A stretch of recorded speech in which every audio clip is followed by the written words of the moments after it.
Hello dear friends and my dear students, welcome back to Guru Gyan YouTube channel.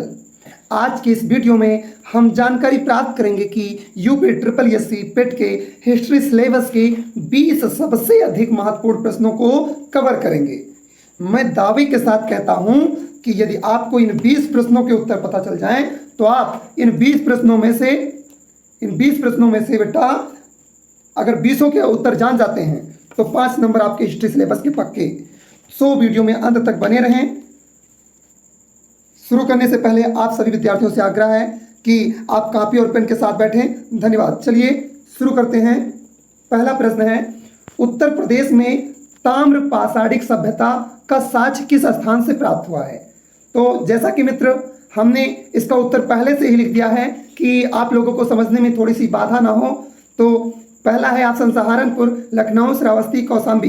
तो हम जानते हैं बेटा कि जो सहारनपुर है वो उत्तर प्रदेश में ताम्र पाषाणिक सभ्यता का साक्ष्य है। सबसे पहले ताम्र पाषाणिक वस्तुएं कहां पर मिली बेटा? उत्तर प्रदेश के सहारनपुर जिले में मिली थी। धन्यवाद। आगे बढ़ते हैं अगले प्रश्न पर। दूसरा प्रश्न है, बुद्ध की प्रथम मूर्ति निर्मित हुई थी। बुद्ध की प्रथम मूर्ति कहां पर निर्मित हुई बेटा? यह किस शैली में निर्मित हुई थी? तो मथुरा कला की शैली में निर्मित हुई थी। मथुरा कला शैली है, इसमें बुद्ध की प्रथम मूर्ति निर्मित हुई थी। ये बहुत ही मोस्ट इंपॉर्टेंट प्रश्न है। इसे आप स्क्रीनशॉट लेके अपनी मोबाइल फोन में या नोट करके अपनी नोटबुक में रख लें। तो बढ़ते हैं अगले प्रश्न पर। गुप्तकालीन दशावतार मंदिर प्राप्त हुआ है कहाँ बेटा? मथुरा में या अयोध्या में या देवगढ़ में या कौशाम्बी में? तो हम जानते हैं जो इसका आंसर है बेटा वह है देवगढ़। देवगढ़ एकदम सही आंसर है कि गुप्त काल में 10 अवतार या दशावतार मंदिर देवगढ़ से ही प्राप्त हुआ था। तो और तीसरे प्रश्न पर बढ़ते हैं बेटा। कुशीनगर किस गणराज्य की राजधानी थी? लिच्छवी गणराज्य की या वज्र गणराज्य की या शाक्य गणराज्य की या मल्ल गणराज्य की? तो जैसा कि हम जानते हैं कि मल्ल गणराज्य की जो राजधानी है वह लिच्छवी थी। कुशीनगर मल्ल गणराज्य की राजधानी थी। और आप लोगों को कुछ बताना चाहते हैं इसी से एक अतिरिक्त प्रश्न। देखिए बेटा, जो मगध का राजा था वह अजातशत्रु था। कौन था मगध का राजा? अजातशत्रु। ये मोस्ट इंपॉर्टेंट है, ये कई बार कॉम्पिटिटिव एग्जाम में पूछा गया है। अजातशत्रु किस महाजनपद का राजा था? तो वह बेटा मगध का राजा था। और आप लोगों को एक इंपॉर्टेंट बात बता दें कि सिंधु घाटी की सभ्यता में स्थित जो 16 महाजनपद थे बेटा, उन्हें कुछ इस प्रकार हम जान सकते हैं। नंबर 1 अंग, मगध, वज्जी, मल्ल, कौशल, काशी, वत्स, कुरु, पंचाल, सूरसेन, अवंती, चेदी, अस्मक, कंबोज और गांधार। तो जैसा कि हमने बताया कि बेटा जो सिंधु घाटी की सभ्यता थी उसमें या उसके किनारे, सिंधु नदी के किनारे किनारे जो छोटे छोटे या बड़े बड़े महाजनपद बसे उनका नाम अंग, मगध, वज्जी, मल्ल, कौशल, काशी, वत्स, कुरु, पंचाल, सूरसेन, अवंत, चेदी, अस्मक एवं कंबोज, गांधार था। ठीक है, इसे आप वीडियो को रोक रोक करके रट लीजिए और अपनी नोटबुक में नोट कर लीजिए। चलते हैं अगले प्रश्न पर। बुद्ध की प्रतिमा का पहली बार विकास हुआ मौर्य काल में, गुप्त काल में, मथुरा कला में या अमरावती में? तो प्यारे बच्चों, इसका जो सही आंसर है वह होगा मथुरा कला में। मथुरा कला will be the right answer. Okay प्यारे बच्चों, मथुरा अपने उत्तर प्रदेश में ही है, कोई घबराने की बात नहीं है। बुद्ध जी की जो पहली प्रतिमा बनी है वह मथुरा कला शैली में ही बनी है। चलते हैं अगले प्रश्न पर। उत्तर प्रदेश के किस जिले में आलमगीरपुर स्थित है? वाराणसी में, लखनऊ में, मेरठ या मुरादाबाद में? तो प्यारे बच्चों, Meerut will be the right answer. Meerut will be the right answer. Meerut आपका एकदम सही जवाब होगा। आलमगीरपुर मेरठ में स्थित है। मेरठ उत्तर प्रदेश का एक जनपद है। जैसा कि हम जानते हैं कि उत्तर प्रदेश में बेटा टोटल 75 जनपद हैं। कितने जनपद हैं? 75। और आगे बढ़ते हैं। जैन धर्म के 21वें तीर्थंकर पार्श्वनाथ का जन्म किस राज्य में हुआ? या किस राज्य के किस जिले में हुआ बेटा, या अपने कह सकते हैं उत्तर प्रदेश के किस जिले में हुआ, ऐसा जानना हमारे लिए बहुत ही आवश्यक है बेटा। जो जैन धर्म के 23वें तीर्थंकर थे उनका जन्म हमारे उत्तर प्रदेश के वाराणसी जनपद में हुआ। वाराणसी क्या है बेटा, वाराणसी सुविख्यात प्राचीन नगरी, वाराणसी सुविख्यात प्राचीन नगरी है। इयम विमल सलिल तरंगाया गंगाया कूले स्थिता, यह स्वच्छ जल से निर्मित गंगा नदी के तट पर स्थित है। यहाँ की सोने और रेशम की साड़ियाँ बहुत ही ज़्यादा फेमस हैं। रेशम की साड़ी और बनारस का पान, ये सब याद रखिएगा, बहुत ही बार परीक्षा में पूछा जाता है। तो चलते हैं अगले वीडियो पर, अगले टॉपिक पर। चेदी बेटा, चेदी में छोटी मात्रा होनी चाहिए, मिसप्रिंट हो गया है। चेदी महाजनपद उत्तर प्रदेश के किस जिले में स्थित था? तो इलाहाबाद, बांदा, बदायूं, बलरामपुर। तो हम जानते हैं कि जो चेदी महाजनपद है वह उत्तर प्रदेश के बांदा जिले में स्थित था।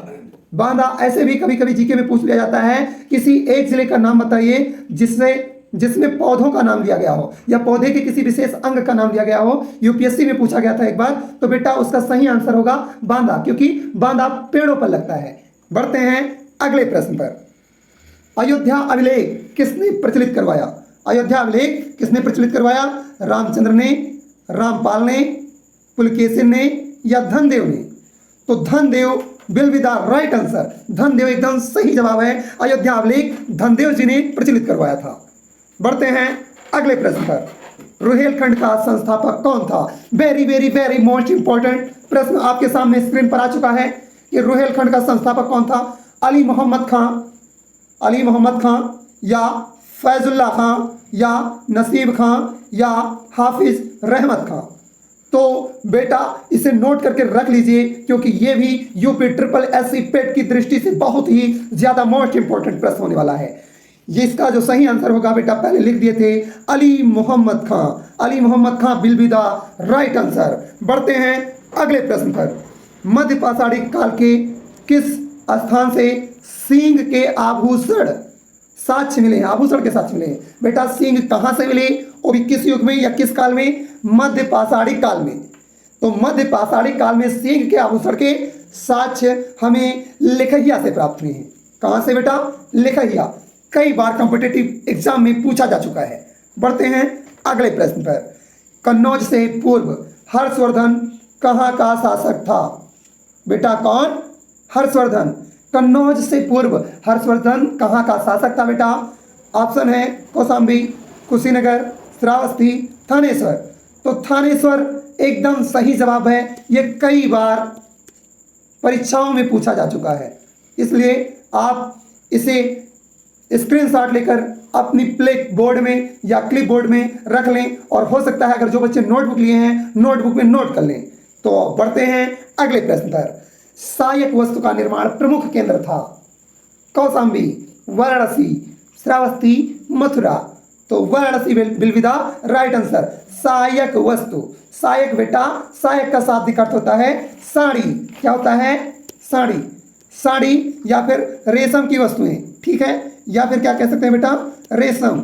रेशम की साड़ी का निर्माण करने का प्रमुख केंद्र सबसे पहले क्या था बेटा? वाराणसी। यहाँ की रेशम की साड़ियाँ देश विदेश में पहनी जाती हैं। तो चलते हैं अगले प्रश्न पर। अशोक के द्वारा उत्तर प्रदेश के बौद्ध तीर्थ स्थानों की यात्रा का सही क्रम था? अशोक के द्वारा उत्तर प्रदेश के बौद्ध तीर्थ स्थानों का सही यात्रा का क्रम था बेटा, सबसे पहले बौद्ध जी कुशीनगर गए, उसके बाद में लुम्बिनी गए, फिर उसके बाद में सारनाथ गए और उसके बाद में श्रावस्ती गए। तो यहाँ पर जैसा कि हम देखें बेटा ए बी सी डी क्रमशः सही थे, तो ऑप्शन नंबर ए एकदम सही आंसर होगा। तो ये भी बहुत ही मोस्ट इंपॉर्टेंट प्रश्न है, कई बार पूछा जा चुका है, इसकी भी स्क्रीनशॉट लेकर रख लें। तो चलते हैं अगले प्रश्न पर। प्रतिहारों के पतन के उपरांत महोबा में किस वंश की सत्ता स्थापित हुई? प्यारे बच्चों ये भी इंपॉर्टेंट क्वेश्चन है। गढ़वाल, सेन, चंदेल, चालुक्य। तो चंदेल एकदम सही आंसर है। प्रतिहारों के पतन के उपरांत महोबा में चंदेल वंश की सत्ता की स्थापना हुई थी। तो चलते हैं अगले वीडियो पर, अगले टॉपिक पर। क्वेश्चन नंबर नेक्स्ट है, काशी का सर्वप्रथम उल्लेख प्राप्त होता है, कहां से प्राप्त होता है बेटा, ये बताना है। किस ग्रंथ से प्राप्त होता है ये बताना है। रामायण में, अथर्ववेद में, आचार अंगसूत्र में या महावस्तु में। तो प्यारे बच्चों, जो अथर्ववेद है, अथर्ववेद में सबसे पहले काशी का उल्लेख मिलता है। किसका उल्लेख मिलता है प्यारे बच्चों, काशी का उल्लेख।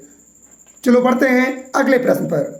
हम जानते हैं बेटा, इससे पहले जो प्रश्न है ये हुआ काशी वाला कि वेद से संबंधित बात की गई। तो आपको बता दें, हमारे भारतीय इतिहास में वेदों की संख्या 4 हुई है। सामवेद, ऋग्वेद, यजुर्वेद और अथर्ववेद। उन्हीं में से एक टॉपिक है जहां से ये क्वेश्चन बना है। तो बढ़ते हैं अगले प्रश्न पर। भगवान बुद्ध ने ज्ञान प्राप्ति के उपरांत अपना प्रथम उपदेश दिया था, कहां दिया बेटा, कौशाम्बी में, अयोध्या में या सारनाथ में या श्रावस्ती में। तो जानते हैं बेटा, जो सारनाथ है वहां पर जो सबसे अधिक फेमस बौद्ध स्तूप बना है, इसीलिए बना है क्योंकि भगवान बुद्ध जी ने, जिनका पूरा नाम गौतम बुद्ध जी था, उन्होंने अपना पहला उपदेश ज्ञान प्राप्त करने के पश्चात सारनाथ में दिया। तो सारनाथ एकदम सही आंसर है। तो और बढ़ते हैं अगले प्रश्न पर। प्राचीन काल में उत्तर प्रदेश का क्षेत्र गंगा के मैदान में स्थित था, वह किस नाम से चर्चित था? मध्य देश से, अवध से, सप्तसिंधु से या ब्रह्मावर्त से? तो प्यारे बच्चों, हम जानते हैं कि इसका सही आंसर होगा मध्य देश। मध्य देश जो है क्षेत्र गंगा के मैदान में स्थित था। यह मध्य देश के नाम से प्राचीन काल में उत्तर प्रदेश जो है मध्य देश के नाम से प्रचलित था। ये भी याद कर सकते हैं। और अलग से एक्स्ट्रा बता दें बेटा कि जो हमारा भारत देश है उसके कोई 2-3 अन्य नाम। नंबर 1 सोने की चिड़िया, आर्यावर्त, हिंदुस्तान इत्यादि होगा। तो आप लोग, ये आशा करता हूं कि ये वीडियो आप समझ चुके हैं। और अगले टॉपिक पर चलते हैं। अगला प्रश्न आपके स्क्रीन पर आपके लिए हाजिर है। अशोक का 14वां बृहद शिलालेख प्राप्त हुआ किस स्थान से? कुशीनगर में, कौशाम्बी में, कालपी में या कालसी में? तो प्रिय बच्चों, जो इसका सही आंसर होगा वह ऑप्शन नंबर डी होगा। Kalsi will be the right answer. Kalsi एकदम सही जवाब है। तो चलते हैं अगले प्रश्न पर। उत्तर प्रदेश के किस नौपाषाण कालीन पुरास्थल से धान की खेती के साक्ष्य मिले हैं? बेटा, धान की खेती के साक्ष्य कहां से मिले हैं? वो भी अपने यूपी में, फूलपुर से, मेजा से, करछना से, कोल्टिहुआ से। तो प्यारे बच्चों, अभी हम आपके कमेंट का केवल 2 सेकंड इंतजार करते हैं। देखते हैं कौन कौन बच्चे कमेंट करते हैं। हाँ, रामू, दीपक कश्यप, मनीष कुमार सिंह। हाँ बेटा, जो इसमें कोल्टिहुआ लगा रहे हैं वह एकदम सही जवाब होगा बेटा। तो ये थे हमारे 20 प्रश्न। लास्ट प्रश्न हमारा यही था कि उत्तर प्रदेश के किस नौपाषाण कालीन पुरास्थल से धान की खेती के साक्ष्य मिले हैं? तो वह था बेटा कोल्टिहुआ। कोल्टिहुआ एकदम सही जवाब होगा। जबकि भारत में बात की जाए बेटा तो वहां पर लहुरा देव सही होगा। क्या सही होगा बेटा? लहुरा देव।